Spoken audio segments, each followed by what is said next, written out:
কিছু প্রশ্ন এসেছে, আজকে আমি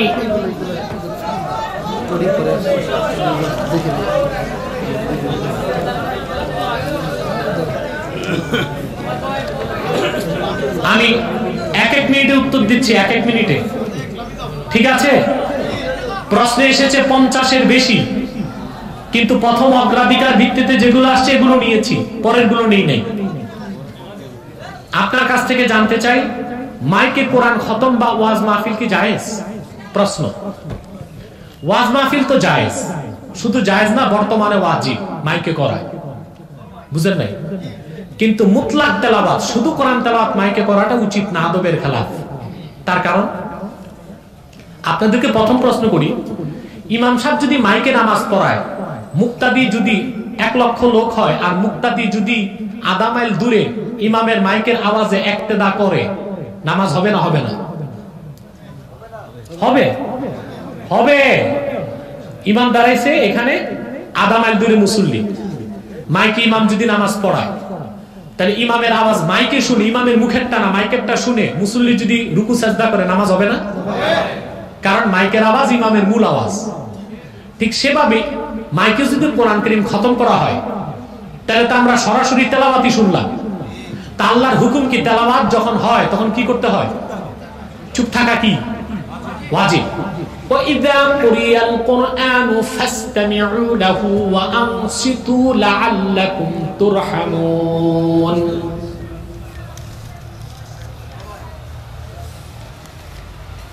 আল্লাহ বলেছেন যখন কোরআন পড়া হয়, আল্লাহ বলেছেন ফাসতামিউ লাহু, আলেমরা বুঝেন, ফাসমাউ লাহু না, ফাসতামিউ। একটা সামাআত আর একটা ইস্তেমা, পার্থক্য আছে। মুফাসসিরগণ বলেন, ইন্না জিয়াদাতাল মাবানি তাদুল্লু আলা জিয়াদাতিল মাআনি। ফাসমাউ অক্ষর কম, ফাসতামিউ অক্ষর বেশি।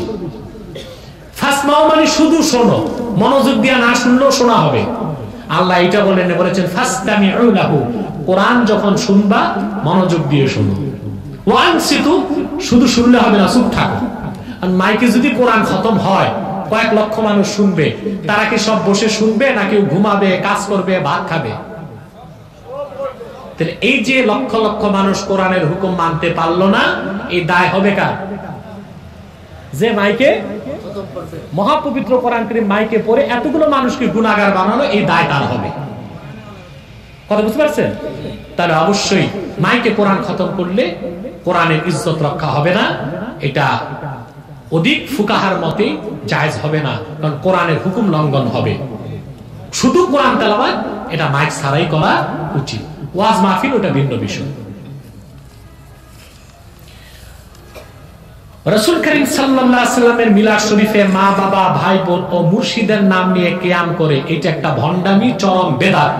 আল্লাহ রাসূলের মহান আরশচুম্বী মর্যাদাকর সম্মানের খেলাফ এই বেয়াদবি যারা করে, খোদার কসম ওরা সুন্নি না, মাদারজাত বেদাতি।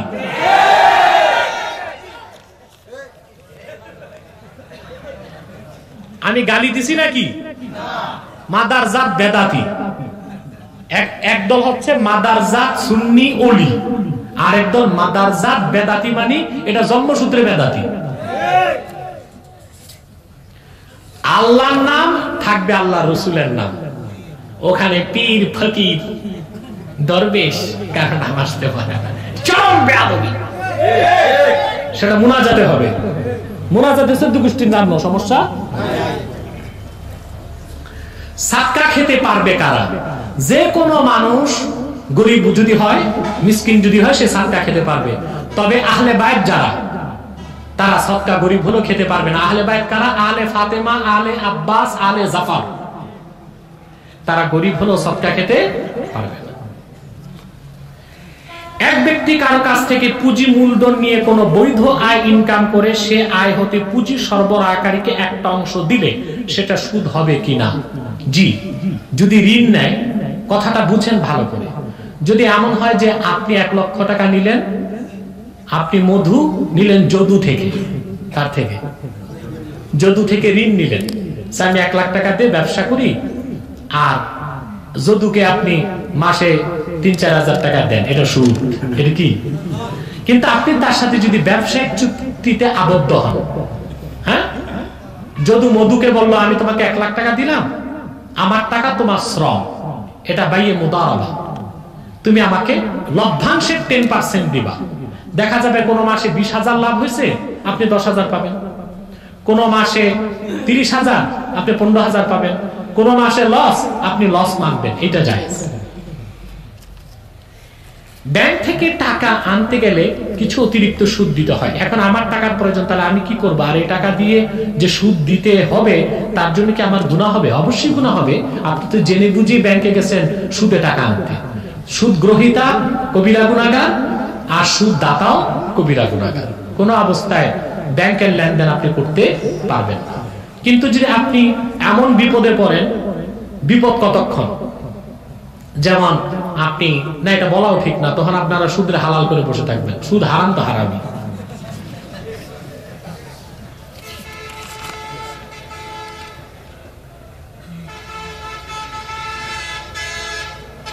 কোন ওজর ছাড়া ইমাম সাহেব ফজরের নামাজ জামাতে না পড়লে জুমার নামাজে উনি ইমামতি করতে পারবে কিনা? আপনারা সব সময় দূরবীনটা ইমাম সাহেবের দিকে লাগান।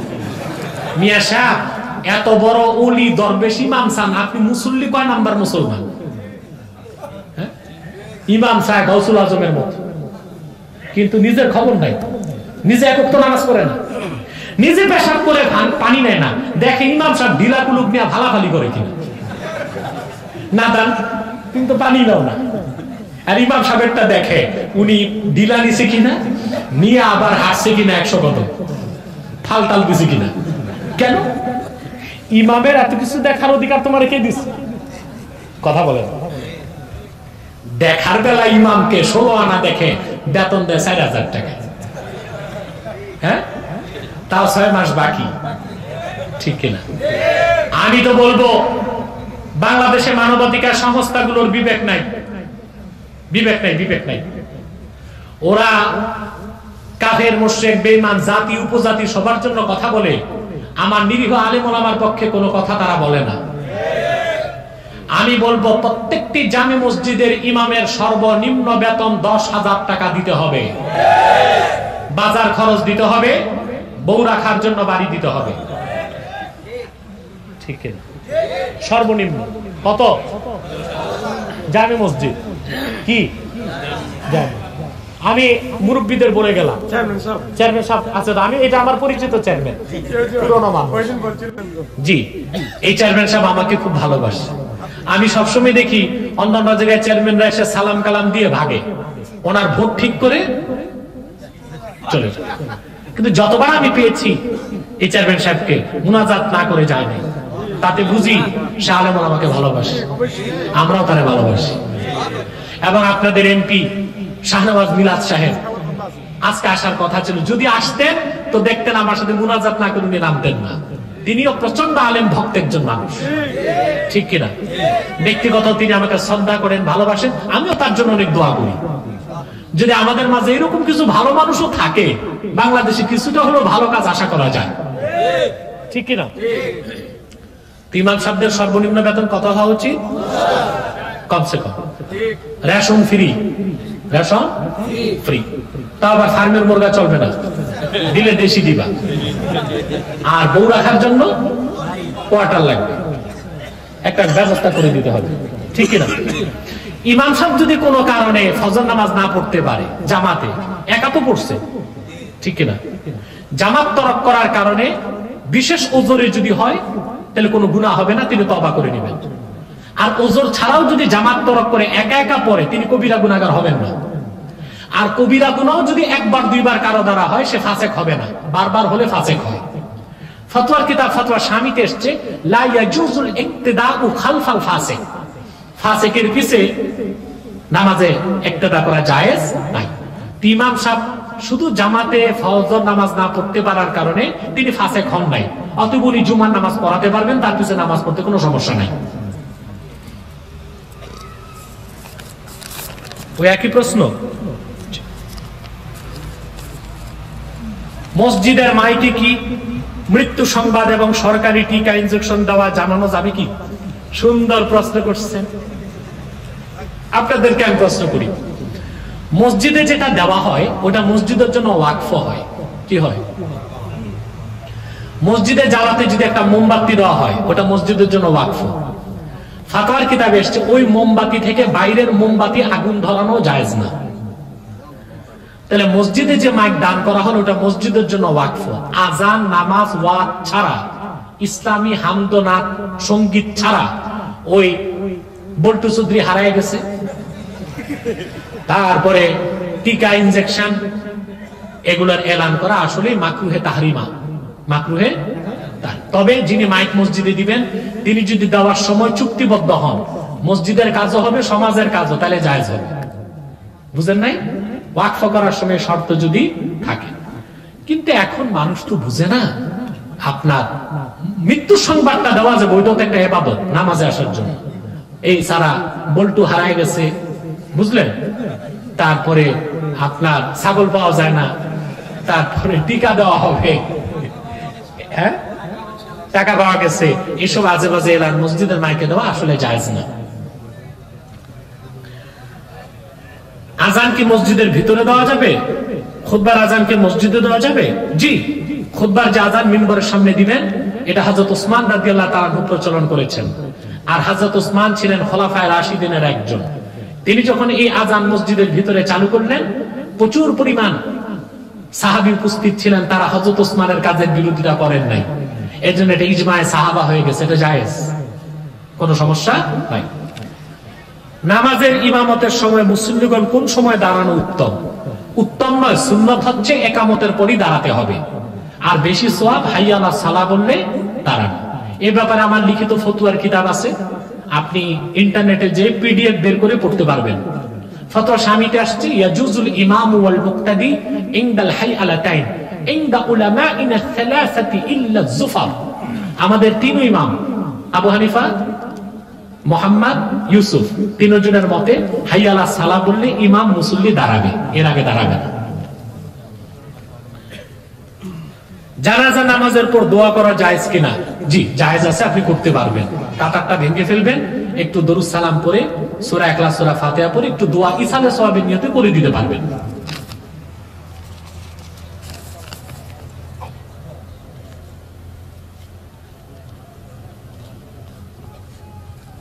এক ভাই একটা আবেগঘন প্রশ্ন করেছেন যে, প্রিয় শাইখ, আমার জীবনের সব ইচ্ছা আল্লাহ তাআলা পূরণ করেছেন, একটা ইচ্ছা আজও পূরণ হয় নাই, মরার আগে একটিবার আপনার কপালে চুমু খাবো।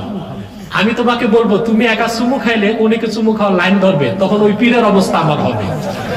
এর অনেক ভালো হবে তুমি তোমার বাবা বা মায়ের কপালে একটা চুমু খাও, বেহেশতের দরজা খুলে যাবে।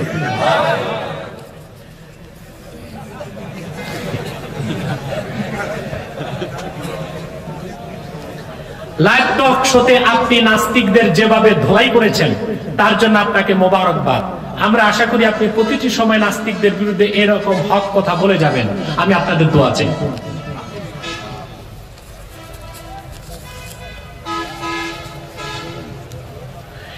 জিকিরের মধ্যে কি নিজের মুর্শিদের নাম নিয়ে জিকির করা জায়েজ? না, এটা জায়েজ না, এটা শিরকের সম্ভাবনা আছে। জিকির হবে আল্লাহর নামে, কার? জোরে বলেন কার? আল্লাহ। আর হবে আল্লাহর হাবিব সাল্লাল্লাহু আলাইহি সাল্লামের। কোন পীর ফকির তাদের নামে কোনো জিকির হবে না, তাদের জন্য দোয়া হবে। কি হবে?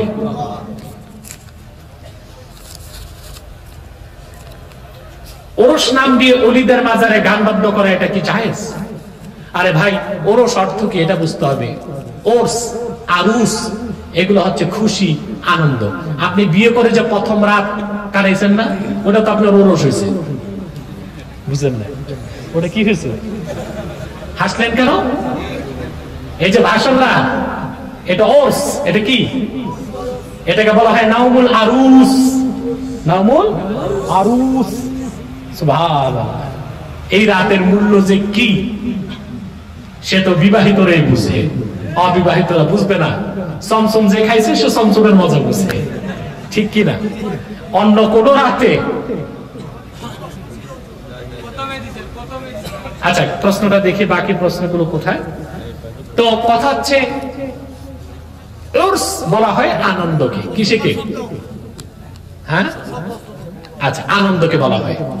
তা আল্লাহর ওলিদের নামে যদি ওরস নাম ব্যবহার করেন তাতেও সমস্যা নাই, কিন্তু ওরস নাম দিয়া পীরের বাড়িতে পীরের নামে কোরবানি করা শিরক, সেখানে মাজারে সাজদা করা শিরক, গান বাদ্য করা নিঃসন্দেহে হারাম এবং কবিরা গুনাহ।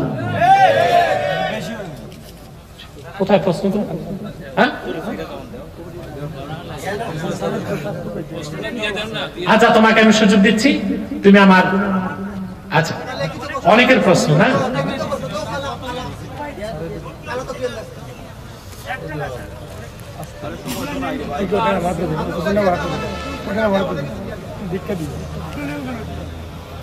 রাখো। আর কোথায়?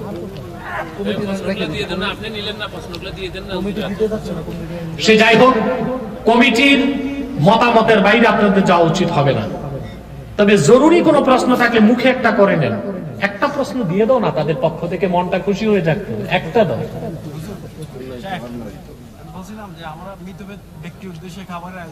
এটা ভালো কাজ, দাওয়াত করা যাবে। ওইটা সাদকা ফরজ ওয়াজিব না, নফল সদকা, ওটা সবাই খেতে পারবে। কোথায় প্রশ্নগুলো? প্রশ্নগুলো কেউ গিলে ফেলছে পানি দিয়ে।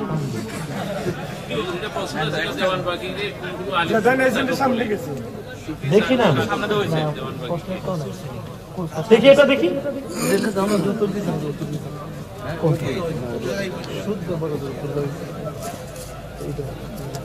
হ্যাঁ, মসজিদে যদি সুদখোর, ঘুষখোর বা বেনামাজি থাকে কমিটিতে, তাহলে গ্রামের মানুষের উপর কি পরিমাণ গুনাহ হবে।